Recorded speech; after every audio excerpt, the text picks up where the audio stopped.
வணக்கம். நம்ம சேனலுக்கு தொடர்ந்து ஆதரவளித்துக் கொண்டிருக்கும் நல்ல உள்ளங்களுக்கு நன்றி. தேர்தல் ஆணையம் ஒரு புதிய உத்தரவை போட்டிருக்கு. அதுவும் என்ன, வெள்ளிக்கிழமை சாயங்காலம் இந்த உத்தரவு போட்டிருக்காங்க. இதை எல்லாரும் அதானி, அம்பேத்கர், மண்ட உடப்பு இப்படின்னு பேசிகிட்டு இருக்கும்போது தேர்தல் ஆணையம் சத்தமே போடாமல் இந்த ஒரு அதிரடியான ஒரு உத்தரவை பிறப்பிப்பதன் காரணம் என்ன? இதன் மூலமாக இனிமேல் வெளிப்படைத்தன்மை, ஏற்கனவே வெளிப்படைத்தன்மை இல்லை, இதன் மூலமாக வெளிப்படைத்தன்மை இருக்காது. இந்திய மக்கள் சந்தேகப்பட்டு இருக்காங்கல்ல, ஏதோ ஒன்று பண்ணுறாங்கன்னு, அதை திட்டமிட்டு நடத்துவதற்கு, இன்னும் லீகலாக நடத்துவதற்கு தேர்தல் ஆணையம் இந்த உத்தரவு போட்டிருக்கிறதா ஜெயராம் ரமேஷ் அவர் சொல்கிறாரு, தன்னுடைய எக்ஸ் பக்கத்தில் சொல்லியிருக்காரு. அப்போ இனிமேல் வரக்கூடிய தேர்தல்கள், ஏற்கனவே இருந்த தேர்தல்கள் எந்த மாதிரி நடந்ததுங்கிறது எல்லாருக்கும் தெரியும். சமீபத்தில் நடந்த மகாராஷ்டிரா தேர்தலில் எத்தனை லட்சம் வாக்குகள் காணா போச்சுன்னு தெரியும். அதிகமாக எவ்வளோ வாக்குகள் முதல் நாளைக்கும் அடுத்த நாளைக்கும் பதிவானதுங்கிறது தெரியும். அப்படிப்பட்ட சூழ்நிலையில் தேர்தல் ஆணையம் ஒரு உத்தரவு போட்டிருக்காங்க. அதாவது இனிமேல் தேர்தல் ஆணையத்துக்கிட்ட போயிட்டு யாராவது சிசிடிவி கேமரா இல்லை அந்த வெப் கேமரா இருக்கும்ல, தேர்தல் ஆணையர் ஒரு இடத்துல உட்காந்துக்கிட்டு என்னென்ன தேர்தலில் எங்கெங்கே என்ன நடக்குதுங்கிறத பார்ப்பார் வெப்பில். அந்த வெப் கேமரா உள்ளே போய் ஒரு வாக்குச்சாவடியில் ஒருவர் ஓட்டு போட்டு ஒரு 10 ஓட்டு ஒரு பையன் போட்டார், ஞாபகம் இருக்கும், உத்தரப்பிரதேசில். அந்த மாதிரி இந்த சிசிடிவி காட்சி இருக்குல்ல, அது இனிமேல் யாருக்கும் கொடுக்கப்பட மாட்டாது அப்படிங்கிற உத்தரவை இன்றைக்கி தேர்தல் ஆணையம் போட்டிருக்கு. இது எதற்காக? இன்னும் குறிப்பாக பார்த்தீங்கன்னா, இந்த சிசிடிவி மேட்ரு இப்போ ஏற்கனவே பாராளுமன்றத்துக்கு வெளியில் சிசிடிவி கேமரா ஒர்க் ஆச்சா இல்லையா, ஒர்க் ஆகக்கூடிய கேமராவை இதுவரை ஏன் வெளியிடவில்லைன்னு இப்போ கொஞ்சம் நேரத்துக்கு முன்னாடி ப. சிதம்பரம் கேட்டிருக்காரு. இதுவரை வெளியிடல. அதனால தான் எஃப்ஐஆரை பெருசாக அவங்க தூசு தட்டினா மாட்டிக்குவாங்க. அப்படிப்பட்ட சூழ்நிலையில் இன்றைக்கி தேர்தல் ஆணையம் அப்படிங்கிற ஒன்று இந்த மாதிரி ஒரு அறிவிப்பை ஏன் வெளியிட்டிருக்காங்க? பின்னணியில் உள்ள அரசியல் என்ன? இதற்காக ஏற்கனவே திட்டமிட்டாங்க. எப்போ, அதாவது எல்லார் கண்ணிலையும் மண்ணை தூவி பண்ணுவாங்க, அந்த மாதிரி கரெக்டாக வெள்ளிக்கிழமை சொல்கிறாங்க. அதுவும் இவ்வளோ கலேபரம் ஆகும்போது இது சொல்லும்போது மற்ற விஷயங்களை காட்டிலும் இது முக்கியத்துவம் இல்லாமல் போகும். இப்போ நீங்களே கொஞ்சம் யோசனை பாருங்களேன், நம்ம எதை பற்றி பேசுவோம்? அம்பேத்கர் சரியா தப்பா? அதுக்கப்புறம் ஒரே நாடு ஒரே தேர்தல் நடைமுறை வருமா வராதா? ராகுல் காந்தியை அரெஸ்ட் பண்ணுவாங்களா மாட்டாங்களா? பிரியங்கா காந்தியுடைய தேர்தல் பத்திரத்தை அந்த அம்மா பிரமாண பத்திரம் சரியாக தாக்கல் செய்யலைன்னு ஒரு வழக்கு போடுறாங்க. பிரியங்கா காந்தி மேலே வழக்கு பாயுமா? ஜான் சோரஸுக்கும் சோனியா காந்திக்கும் என்ன பிரச்சனை? இப்படி பேசிகிட்டு இருக்கும்போது சத்தமே இல்லாமல் இந்த பிரச்சனை நடந்துக்குது. இன்னும் குறிப்பாக பார்த்தீங்கன்னா, காங்கிரஸ் கேட்டிருக்குது, எலெக்ஷன் கமிஷன் ஏன் வெளிப்படைத்தன்மைக்கு பயப்படுகிறது அப்படின்னு கேட்குறாங்க. சிசிடிவி கேமராக்கள், வெப்காஸ்டிங் காட்சிகள் மற்றும் வேட்பாளர்களின் வீடியோ பதிவுகள் போன்ற சில மின்னணு ஆவணங்களை பொதுமக்கள் ஆய்வு செய்வதை தடுக்க, அவை தவறாக பயன்படுத்தப்படுவதை தடுக்க அரசாங்கம் தேர்தல் விதியை மாற்றி அமைத்துள்ளது. அதாவது தேர்தல் விதியை மாற்றி வருவதுக்கு அவங்க சொல்கிற காரணம், தேர்தல் ஆணையத்தின் பரிந்துரையின் அடிப்படையில் மத்திய சட்ட அமைச்சகம் வெள்ளிக்கிழமை நேற்று தேர்தல் நடத்தை விதிகள் 1961 விதி 93/2 திருத்தப்பட்டது. இது தேர்தல் ஆணையம் கொடுக்குற தாள்கள் இல்லை அந்த சிசிடிவி கேமராக்கள். இதை யாருமே இனிமேல் நாங்கள் பார்க்குறோன்னு சொல்ல முடியாது. விதி 93 படி தேர்தல் தொடர்பான அனைத்து தாள்களும் பொது ஆய்வுக்கு திறந்திருக்கும். தாள்களுக்கு பிறகு இந்த விதிகள் குறிப்பிட்டுள்ளபடி திருக்கம் சொல்கிறது. குறிப்பாக சொல்லணுன்னா, இன்றைக்கி 1961 அந்த சட்டத்தை மாற்றக்கூடிய வகையில் தேர்தல் ஆணையம் செயல்படுது. எதற்காக இந்த பிரச்சனை? நிறைய விஷயங்கள் இப்போ தேர்தல் ஆணையம் அப்படிங்கிற ஒன்றை இன்றைக்கி நடந்த மகாராஷ்டிரா தேர்தலில் மிகப்பெரிய ஒரு பிரச்சனை நடந்திருக்குது அப்படின்னு பெரிய பூதாகரம் ஆகிட்டு இருக்குது. 2-3 ஊரில் பிரச்சனை ஆகி பல ஊரில் பிரச்சனை இன்னும் தனியவே இல்லை. அப்படிப்பட்ட சூழ்நிலையில் இது பிஜேபிக்கு, அதுவும் குறிப்பாக தேர்தல் ஆணையத்துக்கு ஒரு நெருக்கடி. இந்த சிசிடிவி ஃபுட்டேஜை காட்டுங்கன்னு யாராவது சொன்னால் அது பெரிய விளைவு. ஏன் இந்த சிசிடிவி இப்போ பெரிய பிரச்சனை ஆகிட்டு இருக்குன்னா, இது முதல்ல பிஜேபியை நினச்சது தான். இந்த சிசிடிவி காட்சிகளையோ, தேர்தல் ஆணையம் ஒரு இண்டிபெண்ட் அமைப்பு, அதாவது தேர்தல் ஆணையத்துக்கு முழு அதிகாரம் கொடுக்கறது. ஆனால் அந்த முழு அதிகாரம் கொடுக்கப்பட்டு தேர்தல் ஆணையர்கள் யாருன்னா மோடி சொல்கிறவர். இதற்கு முன்பு தேர்தல் ஆணையத்துக்கு இவ்வளோ அதிகாரம் இல்லை. ஒரு தனி மனிதரோ ஒரு வேட்பாளரோ யாராக இருந்தாலும் இந்திய அரசியலமைப்பு சட்டம் அப்படிங்கிறது நமக்கு என்ன உரிமையை தந்திருக்கிறது? பேச்சுரிமை, எழுத்துரிமை இதெல்லாம் தந்திருக்குது, நிபந்தனைகளுக்கு உட்பட்டு, அடுத்தவங்க மனம் கோணாமல். இப்போ இதில் என்னென்னா, நான் போய் ஒரு வாக்கு சீட்டு பண்ணுறேன், எனக்கு அந்த வாக்கு இல்லை, வாக்கில் உங்களுக்கு நீங்கள் உங்கள் ஓட்டு இல்லைங்க, நீங்கள் ஏற்கனவே போட்டிங்க, இல்லை வேறு ஆள் போட்டு போயிட்டாங்கன்னு சொல்கிறாங்கன்னு வச்சுக்கோங்க. சிசிடிவி காட்சிகளை ஆய்வு பண்ணணும்னு சொல்லுவோம். ஏன்னா இன்றைக்கி தேர்தல் வந்த உடனே பார்த்தீங்கன்னா இத்தனை கணக்கான சிசிடிவிகள் இருக்கிறது. எல்லா இடத்துலையும் சிசிடிவி தான், உள்ள இல்லை, எல்லா இடத்துலையும். ஏன்னா உள்ளே நடக்கிறது எல்லாம் தேர்தல் அலுவலர் ஒரு இடத்துல உட்காந்து பார்ப்பார்.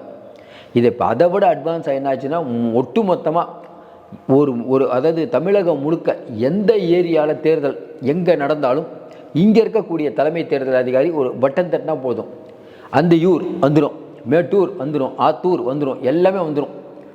இன்றைக்கி இருக்கக்கூடிய அந்த அளவுக்கு டெக்னாலஜி முன்னுக்கு வந்திருக்கும் போது இந்த பதிவுகள் நாளைக்கு மக்களுக்கு தெரிந்தால், ஏன்னா மக்களுக்கு தெரிஞ்சால் நிறைய பிரச்சனை வரும். ஏன்னா இப்போ என்ன பயப்படுறாங்க, இவிஎம் ஆன் பண்ண உடனே 90% காட்டுது. அப்போ அந்த இவிஎம் அந்த மிஷினில் இப்போ சிசிடிவி காட்சியில் ஏதாவது ஒன்று தெரிஞ்சிரும்னு பயப்படுறாங்களா, இல்லை யாராவது உள்ளே போய் ஏதோ ஒன்று பண்ண போகிறாங்க அதை வெளியில் தெரிஞ்சிடக்கூடாதுன்னு பயப்படுறாங்க. ஏன் இந்த பதட்டம்?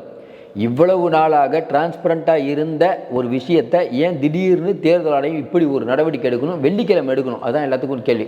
இதை திங்கக்கிழமை செவ்வாய்க்கிழமை எடுக்க வேண்டியதானங்க, வெள்ளிக்கிழமை போய் இந்த உத்தரவு உடனே, அதாவது தேர்தல் ஆணையம் ஒரு உத்தரவு போடுது, இனிமேல் யாரும் சிசிடிவி கேமராவையோ வெப் கேமராவையோ கேட்காதீங்கப்பா, தகவலை கேட்டு வராதிங்கன்னு சொல்லுது. இது சொல்லி ஆர்டர் போட்ட உடனே சட்ட அமைச்சகம் உடனே அது திருத்துது. அப்போ இவ்வளோ வேகமாக அரசு இயந்திரம் இவ்வளோ வேகமாக நடக்குமா? கொஞ்சம் யோசனை பாருங்கள். என்னென்னா இதை எதிர்த்து யாரும் உச்சநீதிமன்றம் போயிடக்கூடாது, ஒரு 2 நாள் கேப் விடணும், திங்கக்கிழமை பார்த்துக்குவோம். இப்போ காங்கிரஸ் கையில் எடுத்துட்டாங்க. ஏற்கனவே பாராளுமன்றம் ஒரு பிரச்சனையில் ஓடிட்டு இருக்குது. சிசிடிவி ஃபுட்டேஜ் எல்லாம் பாராளுமன்றத்துக்கு சுற்றி வச்சுருக்கீங்க. ஓம் பிர்லா தான் அவருடைய இன்சார்ஜ். ஓம் பிர்லா நினைத்தால் ஒரே நிமிஷத்தில் ராகுல் காந்தி தள்ளி விட்டாரா, கீழே விழுந்து அடிப்பட்டது யார், அங்கே இருக்கக்கூடிய பெண் எம்பிக்கள்கிட்ட தகராறு பண்ணது யார், இல்லை இவங்க தகராறு பண்ணாங்களா அவங்கக்கிட்ட, இப்போ மல்லிகார்ஜுன கார்கேவை தள்ளி விட்டது யார், எல்லாம் சிசிடிவியில் பதிஞ்சிருக்கும்ல, வெளிவிட வேண்டியதானே, ஏன் வெளிவிடல? அதனால் இவர்கள் பல விஷயங்களை மறைப்பதற்கு பல சட்டங்களை போடுவார்கள். அதில் ஒரு சட்டம் தான் இப்போ தேர்தல் ஆணையம் பண்ணியிருக்கக்கூடிய விஷயம். தேர்தல் ஆணையத்துடைய செயல்பாடு கடந்த காலங்களில் கடுமையான விமர்சனம். இப்போ டெல்லியில் இப்போ என்ன பண்ணுவாங்க, டெல்லியில் வரக்கூடிய தேர்தல் அதில் இனிமேல் சிசிடிவியை காட்ட மாட்டோம். அப்போ சிசிடிவியை காட்டலன்னு என்ன, இனிமேல் நீங்கள் என்ன தான் பண்ணுவீங்க? இப்போ உங்கள் உள்ளே போய் யார் என்ன பண்ணாலும் அது வெளியில் யாருக்கும் தெரியாது. அது தெரிஞ்ச ஒரே ஆள் தேர்தல் ஆணையம். தேர்தல் ஆணையம்னா என் மோடி தான். அப்போ இனிமேல் வரக்கூடிய பீகார் தேர்தலும் இப்படி தான். ஏன்னா பீகார்லாம் பார்த்தீங்கன்னா வாக்குச்சாவடியை கேப்சர் பண்ணிடுவாங்க. அப்போ அந்த சிசிடிவி கேமரா இருக்குல்ல, அதை வெளியே விடுவாங்கல்ல, பாருங்கள் சிசிடிவியில் தீவிரவாதிகள்லாம் நக்சலைட்லாம் எடுத்துகிட்டு போயிட்டாங்கன்னு சொல்லுவாங்கள்ல. இனிமேல் சிசிடிவி ஃபுட்டேஜ் யாருக்கும் தரலைன்னா, அதாவது தேர்தல் ஆணையத்தோட கொள்கை முடிவு. இப்போ என்ன பயமாகுதுன்னா, இது உச்சநீதிமன்றம் கேட்டால் கொடுக்கணுமா கொடுக்கக்கூடாதான்? ஏன்னா இண்டிபெண்டன்ட் அமைப்புங்க ரகசியம் காக்கணும், அதனால் கொடுக்க மாட்டேன்னு சொல்லுவாங்களா என்னன்னே புரியல நமக்கு. ஏன்னா சட்ட அமைச்சகம் இதுக்கு உடனே அங்கீகாரம் தருது. இந்த அர்ஜுன் மேத்வால் அவர் தான் சட்ட அமைச்சர், அது உடனே அங்கீகாரம் தராரு. அப்போ எங்கே போய் கொண்டிருக்கிறது இந்திய ஜனநாயகம் அப்படிங்கிற ஒரு பெரிய கேள்வி எழுது. நல்லா நீங்கள் யோசனை பார்த்தீங்கன்னா இது எல்லாம் கண்ணிமைக்கும் நேரத்தில் நடக்குது. யாருமே எதிர்பார்க்கல தேர்தல் ஆணையம் இப்படி ஒரு உத்தரவை போடும்னு. தேர்தல் ஆணையத்தின் நிகழ்வுகள் எல்லாம் சந்தேகத்துக்கு இடமாக இருக்கிறது. காங்கிரஸ் கட்சி ஏற்கனவே குற்றஞ்சாட்டிடுச்சு, நீங்கள் பண்ணுறதெல்லாம் தப்புன்னு குற்றஞ்சாட்டிடுச்சு, நாங்கள் உச்சநீதிமன்றத்தில் கேஸ் போடுவோன்னு வேறு சொல்லிட்டாங்க. உடனே வேகமாக ஒரு 50 பூத்தில் எண்ணிட்டு நாங்கள் 2 எண்ணி பார்த்தோம், சூப்பராக இருக்குது. அதாவது காங்கிரஸ் கட்சி உறுப்பினர்கள் உத்தவ் தாக்கரே, சரத்பவார் எந்த கட்சியும் வரல, இவங்களே எண்ணி சூப்பராகுதுன்னு முடிவு அறிவிச்சிட்டாங்க உச்சநீதிமன்றத்தில்.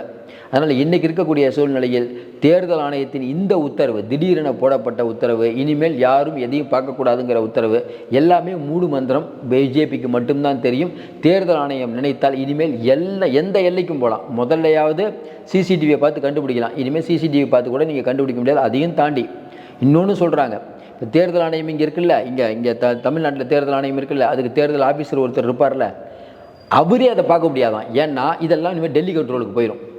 இனிமேல் இந்த தேர்தல் அலுவலர் கூட மறுபடியும் ரீவைண்ட் பண்ணி அதை பார்க்க முடியாது.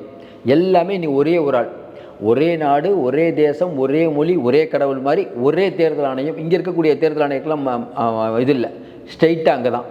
அப்போ இனிமேல் வரக்கூடிய காலங்களில் எல்லா இந்தியா முழுக்க இருக்க தேர்தல் ஆணையர்களே நடத்துவாங்க. இங்கே இருக்கக்கூடிய தேர்தல் ஆணையர்கள் சும்மா அந்த வாக்குச்சாவடிக்கு போய் இந்த பேலட் பேப்பர் கொடுக்கறது இதோடு நிறுத்திக்கணும். எல்லாருடைய அதிகாரங்களும் குறைக்கிறது. எப்படி மாநில முதல்வருடைய அதிகாரத்தை குறைச்சி கவுன்சிலர் ஆக்குறாங்களோ அதே போல் இந்தியா முழுக்க இருக்கக்கூடிய தேர்தல் அதிகாரிகள். ஏன் தேர்தல் அதிகாரிகளை பண்ணுறாங்க? தேர்தல் அதிகாரிகள் எல்லா ஊர்லேயும் உங்களுக்கு சொல்கிறத கேட்க மாட்டாங்க, ஊர்க்காரராக இருப்பாங்க, எப்படி தெரிஞ்சிடும் விஷயம். அதனால் பிஜேபி புதுசு ஐடியா கண்டுபிடிக்கிறாங்கல்ல, அந்த மாதிரி புதுசு ஐடியா கண்டுபிடிக்கிறாங்க. எல்லாவற்றையும் மக்கள் பார்த்து கொண்டு தான் இருக்கிறார்கள். மோடி சொல்கிறோம், இந்த இப்போ நம்ம பேசுகிற செய்தி எந்த ஊடகத்தையும் பெருசாக வராது. ஏன்னா அவங்களுக்கு தெரிஞ்சது, இப்போ நம்ம மக்களுக்கு தெரிஞ்சது என்ன, இப்போ நம்மளே என்ன நினைப்போம், அதானி பற்றி பேசினா வியூஸ் போகும். அதுக்கப்புறம் பார்த்தீங்கன்னா அம்பேத்கரை பற்றி பேசினா போவோம், இல்லை ஸ்டாலின் எடப்பாடியை பேசுவோம். அது ஒரு கதைங்க. இதையும் நம்ம பேசியாகணுங்கிறது நம்ம கிடையாது. பார்க்குறாங்களோ இல்லையோ மக்கள், இதற்கும் ஒரு மக்கள் பார்ப்பாங்கன்னு நம்ம நினைக்கிறோம். இதை மக்களிடம் வெளிக்கொண்டு வருது நம்ம கடமைன்னு நினைக்கிறோம். தேர்தல் ஆணையம் இப்படி ஒரு ஒரு உத்தரவை போட்டு காங்கிரஸ் கட்சி வெகுண்டெழுந்து எக்ஸ் பக்கத்தில் பதிவிட்டிருக்கார் ஜெயராம் ரமேஷ். நாட்டு மக்கள் இதற்கு சரியான பாடத்தை கண்டிப்பாக பிஜேபிக்கு புகட்டுவார்கள். எழுதி வைத்துக் கொள்ளுங்கள். இதை காங்கிரஸ் சும்மா விடாது, உச்சநீதிமன்றம் போகும். உச்சநீதிமன்றத்தில் கண்டிப்பாக நீதி கிடைக்கும். ஏன்னா வெளிப்படைத்தன்மை அப்படிங்கிறது தான் இந்திய அரசியலமைப்பு சட்டத்துக்கு கொடுக்கப்பட்ட உரிமை. ஒருத்தருடைய உரிமையை எந்த ஒரு தனி அமைப்பும் தடுக்க முடியாது. ஏன்னா நான் என்ன ஓட்டு போட்டேன், எனக்கு ஓட்டு இல்லைன்னா சிசிடிவி பார்க்குற உரிமை எல்லோருக்கும் இருக்கிறது. கடந்த காலத்தில் இருந்தது, அதை ஏன் இவர்கள் மாற்றுகிறார்கள்? உச்சநீதிமன்றம் கேட்கும். பொறுத்திருந்து பார்ப்போம். மீண்டும் சந்திப்போம். நன்றி, வணக்கம்.